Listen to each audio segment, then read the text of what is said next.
Hello students, hope you are fine. And today we are going to do a lecture on Newtonian mechanics.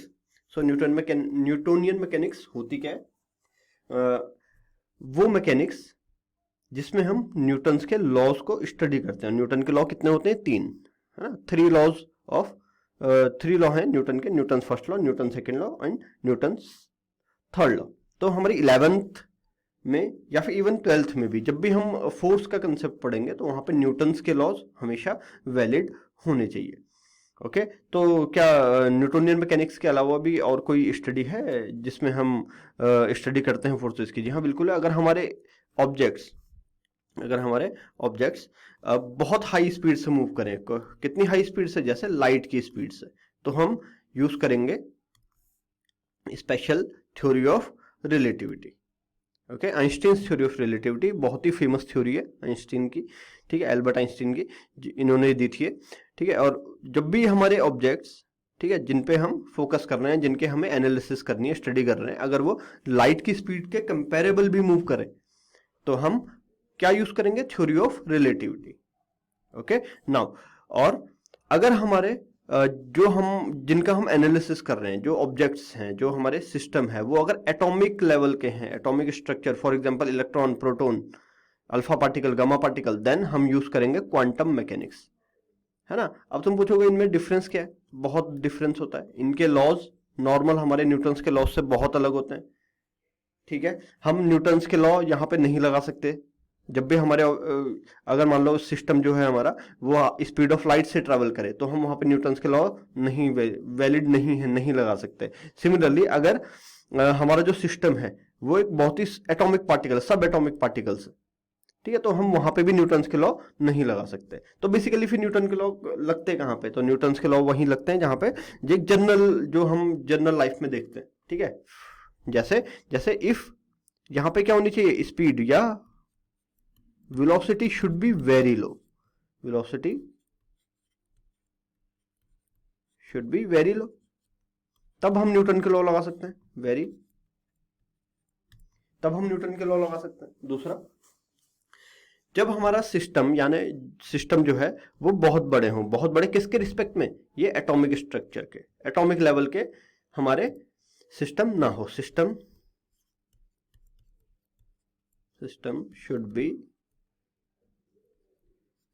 should not be of atomic size और सब atomic size. Okay, तब हम वहां पे क्या लगाते हैं? Newtonian mechanics. इसका मतलब क्या है कि अगर न्यूटोनियन मैकेनिक्स जो है वो इन दोनों का एक स्पेशल केस बन जाता है. किसका? थ्योरी ऑफ रिलेटिविटी का और क्वांटम मैकेनिक्स का. Okay, got it. नाउ अब न्यूटोनियन मैकेनिक्स शुरू करते हैं. सो पहले शुरुआत करते हैं न्यूटन्स फर्स्ट लॉ से. So Newton's first law is also known as the law of inertia. ठीक है, so what is this inertia? मैं आगे एक्सप्लेन करूंगा. फर्स्ट ऑफ ऑल इसका स्टेटमेंट देख लीजिए. If a body is in state of rest मतलब अगर वो रुका हुआ है, और मोशन, या तो वो मोशन में है, या तो वो रेस्ट में है, या तो मोशन में है, then it will change its state. State का मतलब जैसे अगर वो रेस्ट में है, रेस्ट उसकी एक स्टेट है अभी. ठीक है, अगर वो मोशन में है, मोशन उसकी एक स्टेट है अभी. ठीक है, जैसे हम बैठे हुए हैं तो हमारी एक स्टेट है बैठे हुए. ठीक है, only when a force is applied, तो ये कब तक उस स्टेट में रहेगा? ठीक है, या फिर उसकी स्टेट कब चेंज होगी? जब एक फोर्स उस पर एक्ट करेगी, तभी क्या होगा? उसकी स्टेट हमेशा चेंज होगी. So this is a first law of motion. किसका? Newton's first law of motion. So यहां पे देखिए डायग्राम में, ये बॉडी है, ये पहले रेस्ट में थी, है ना. यहां पे मान लेते हैं वेलोसिटी शुड बी 0. इसकी वेलोसिटी 0 थी, हमने इस पर फोर्स लगाई और ये कुछ आगे चला गया. इसका मतलब जब ये 0 थी, वेलोसिटी 0 थी, इसका मतलब वो रेस्ट पे था. उसकी स्टेट क्या थी? रेस्ट. जैसे ही हमने फोर्स लगाया वो मोशन में आ गया और वो इस पोजीशन से इस पोजीशन तक चले गया. ठीक है, तो इसका मतलब क्या हो जाएगा कि किसी भी अगर रेस्ट से अगर मुझे किसी भी बॉडी को मोशन में लाना है तो मुझे हमेशा क्या करना पड़ेगा? एक फोर्स अप्लाई करना ही पड़ेगा. बिना फोर्स के उसकी स्टेट चेंज नहीं हो सकती. सिमिलरली अगर एक बॉडी हमारी कांस्टेंट वेलोसिटी से मूव कर रही है, यहां पे वेलोसिटी क्या है? कांस्टेंट है. ठीक है, तो मुझे क्या करना पड़ेगा? अगर मुझे उसको रोकना है, उसे रेस्ट पे लाना है, तो मुझे एक फोर्स लगाना पड़ेगा. ठीक है, तो फोर्स की वजह से क्या हो जाएगा? कुछ टाइम बाद उसकी वेलोसिटी 0 हो जाएगी, यानी वो रेस्ट पे आ गया। ओके, ठीक है। अब जैसे इसका प्रैक्टिकल एग्जांपल हम देखते हैं। फॉर एग्जाम्पल, तुम्हें अगर बाइक से कहीं जाना है तो तुम फोर्स लगाते हो। अब तुम बोलोगे हम तो फोर्स लगाते ही नहीं, तो क्या होगा? तो जो पेट्रोल जो तुमने भरवा रखा है वो क्या करेगा? इंजन पे फोर्स लगाएगा, उसका एक्सप्लोजन होता है इंजन के अंदर, ठीक है, लिटरली बर्न होता है पेट्रोल इंजन के अंदर, जिसकी वजह से क्या होता है? क्रैंक शाफ्ट पे फोर्स लगता है।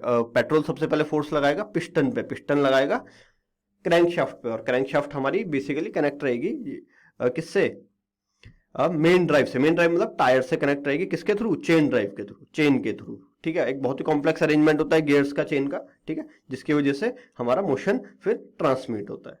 ओके, सिमिलरली अगर मेरी मोटरसाइकिल चल रही है कांस्टेंट वेलोसिटी से और मुझे रोकना है, घर आ गया भाई, रुकना तो पड़ेगा, तो मुझे क्या करना पड़ेगा? ब्रेक मारने पड़ेंगे। ब्रेक का मतलब क्या हो जाएगा? वो टायर्स पे क्या करेगा? एक नेगेटिव फोर्स अप्लाई करेगा, ठीक है। तो जिसकी वजह से क्या होगा? डी एक्सेलरेशन होगा। डी एक्सेलरेशन को हम क्या कहते हैं? नेगेटिव एक्सेलरेशन, या एक्सेलरेशन भी कहते हैं, लेकिन उसका साइन हम नेगेटिव रख देते हैं।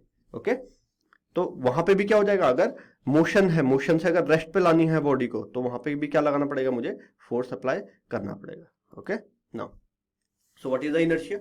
सो inertia is the property of a body due to which a body resist its change.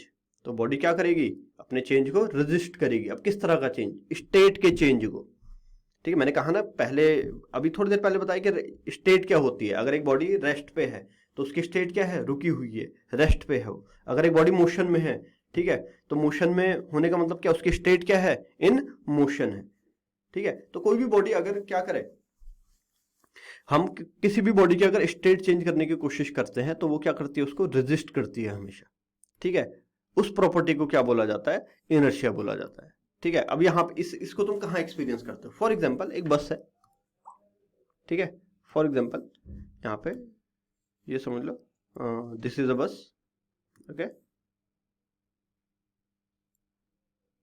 ठीक है। ये हमारी बस हो गई, लो फ्लोर बस है, ठीक है, चल रही है। सॉरी, ये टायर थोड़ा, ठीक है, लो फ्लोर बस है, ठीक है। अब ये जा रही है आगे को, ठीक है, ये आगे को जा रही है, ठीक है। ये कहां को जा रही है? आगे को जा रही है, ठीक है। अब ड्राइवर ने क्या किया? हल्के से ब्रेक अप्लाई किए, ठीक है। मान लो ये हो गया, ये बस है हमारी,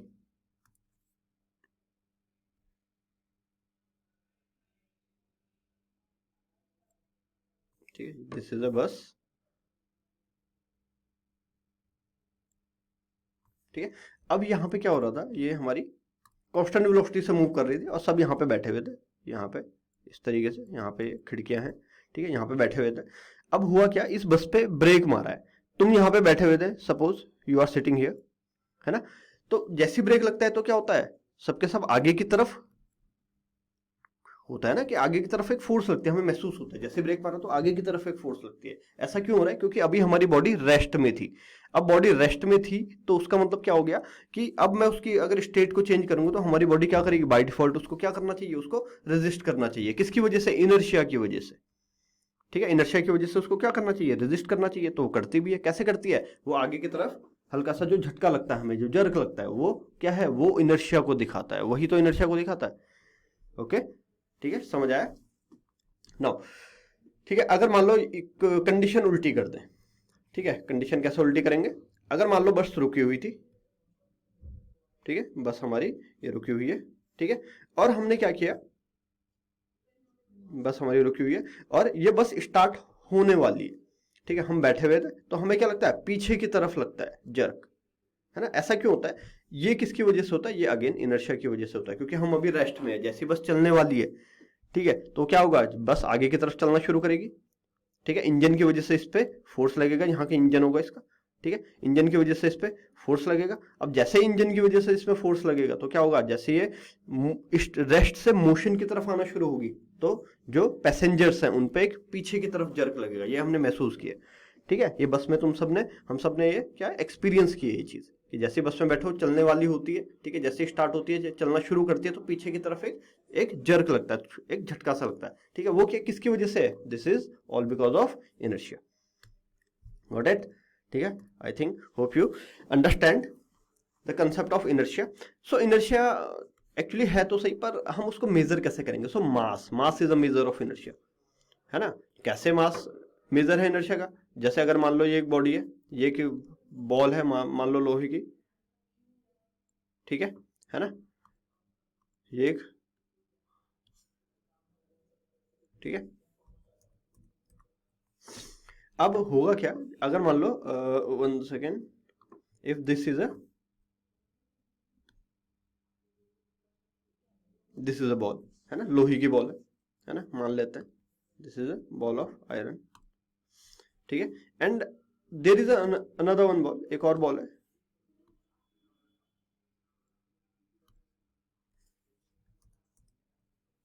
ठीक है।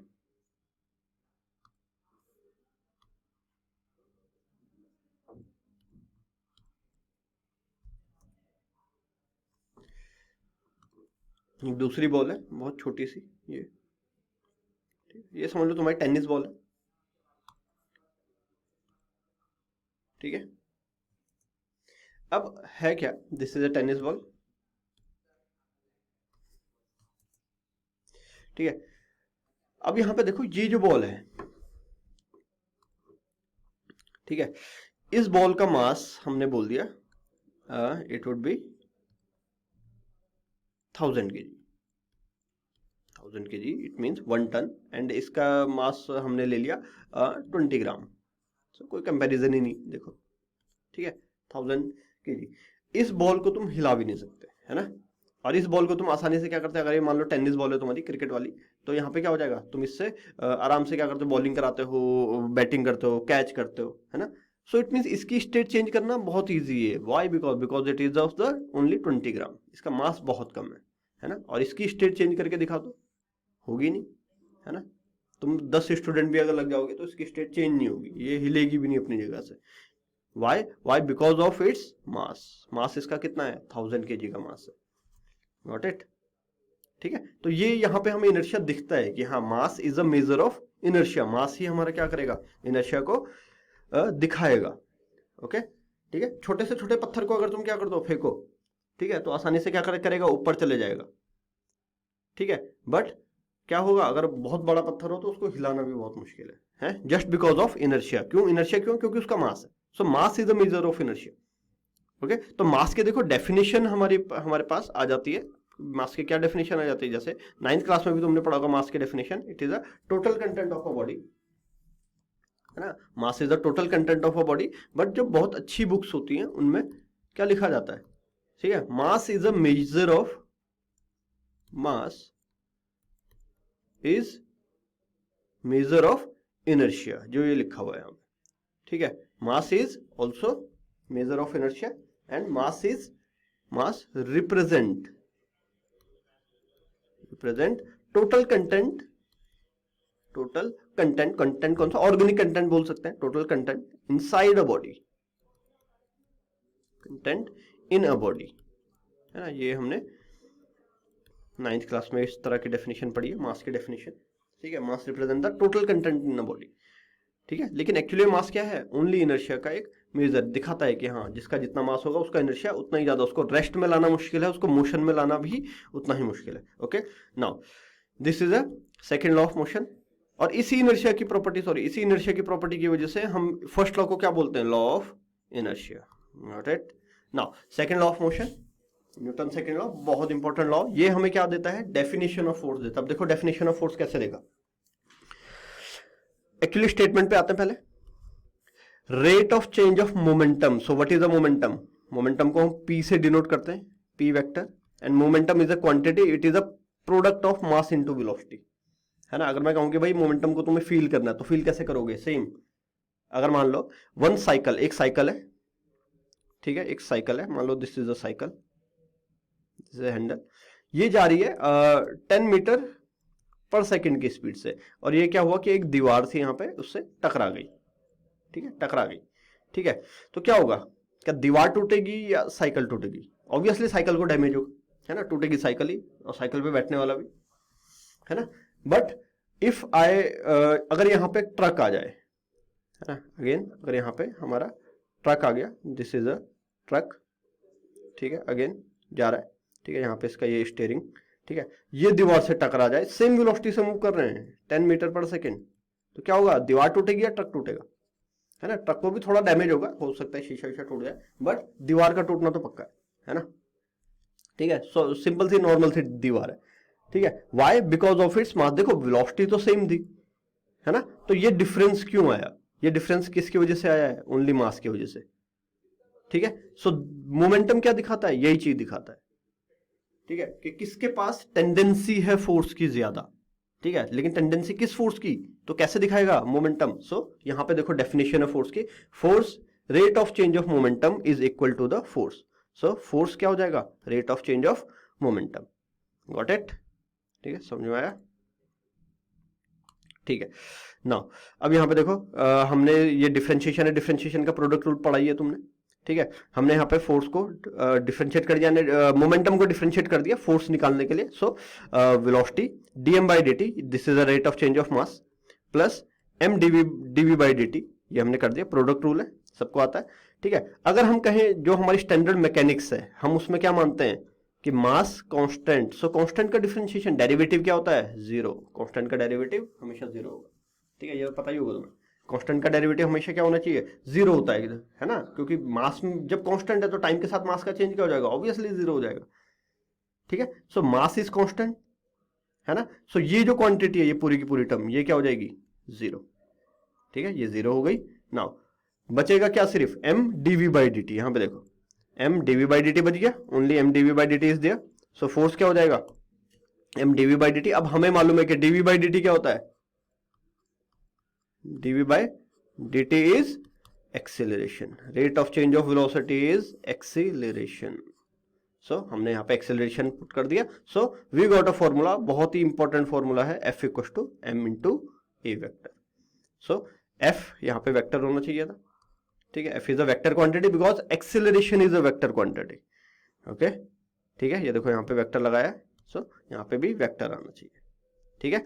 सो अब मैंने बताया था कि ये जो लॉ है ये क्या देगा, डेफिनेशन ऑफ फोर्स देगा। वो कैसे देगा, ये देखो दे रहा है, this is definition of force, that is, तो फोर्स की क्या डेफिनेशन हो जाएगी, देखो फोर्स की डेफिनेशन मैं पहले लॉ से भी डिफाइन कर सकता हूं फोर्स को, ठीक है। अब तो इस लॉ ने क्यों दी डेफिनेशन, है ना, because it give the quantitative measure of the force. Quantitative measure means मैं अब न्यूमेरिकली फोर्स को कैलकुलेट कर सकता हूं by applying a formula F equal to m a। Got it, ठीक है। नाउ फोर्स इज, अब डेफिनेशन की बात करते हैं, तो यहां इसी फॉर्मूले के ऊपर डेफिनेशन की बात करते हैं। So force is basically an act on a mass which cause acceleration in that mass or in that body, okay, उस मास या उस बॉडी में क्या करे, वो एक एक्सेलरेशन कॉज कर दे, उस एक्ट को हम क्या बोलेंगे, फोर्स, ठीक है। और 9th में हमने क्या पढ़ा है, एनी पुल एंड पुश, याद है, any pull and push, any pull and push is known as force, okay, ठीक है। चलो नाउ न्यूटन थर्ड लॉ पे आते हैं, ठीक है। अब थर्ड लॉ हमें किस चीज के बारे में इंफॉर्मेशन देता है, एक्शन रिएक्शन, ठीक है। Every action has equal and opposite reaction, कि एक फोर्स का हमेशा क्या होगा, एक दूसरा भाई होगा जो उसके इक्वल और अपोजिट होगा, ठीक है। अगर हम किसी बॉडी पे क्या करेंगे, फोर्स लगाएंगे, तो वो बॉडी भी हम पे क्या लगाएगी, फोर्स लगाएगी, बहुत इंपॉर्टेंट है, ठीक है। जिसका देखो एप्लीकेशन जनरल लाइफ में हम कहां देखते हैं, ये अगर मान लो कोई भी एक ब्लॉक है, टेबल पे रखा हुआ है, किसी भी ग्राउंड में रखा हुआ है, ठीक है, तो क्या होगा भाई, ग्रेविटी, अर्थ हमेशा उसको खींचेगी अपनी तरफ mg से, है ना, ग्रेविटेशनल फोर्स दिस। तो लेकिन क्या वो नीचे जाता है, नहीं, क्यों, क्योंकि ग्राउंड है। तो इसका मतलब क्या हो जाएगा कि ग्राउंड भी तो उस पर फोर्स लगा रहा होगा, तभी तो नहीं जा रहा, वरना हमने तो पढ़ा है कि फोर्स जब भी होगा तब क्या होगा, हमेशा एक एक्सेलरेशन तो होना ही होना है कि नहीं, फोर्स होगा तो एक्सेलरेशन होगा ही होगा, ठीक है। तो यहाँ पे फोर्स है तब भी एक्सेलरेशन नहीं हो रहा, हमें मालूम है कि अर्थ की ग्रेविटी क्या करती है, हर एक को अपनी तरफ खींचती है, तो उसको तो फिर नीचे जाते जाना चाहिए, लेकिन नहीं जाता, क्यों, क्योंकि यहाँ पे ग्राउंड भी एक क्या कर रहा है, इक्वल और अपोजिट फोर्स लगा रहा है, जो कि किसके इक्वल है, उसी वेट के इक्वल है, n इक्वल टू mg, और इस n को हम क्या बोलते हैं, normal reaction, this is known as normal reaction. Reaction किसका, वेट का, ओके, गॉट इट, ठीक है नाउ, ठीक है। अब इसके एप्लीकेशन के बारे में हम फिर कभी बात करेंगे, ठीक है। Till then take care. Good bye.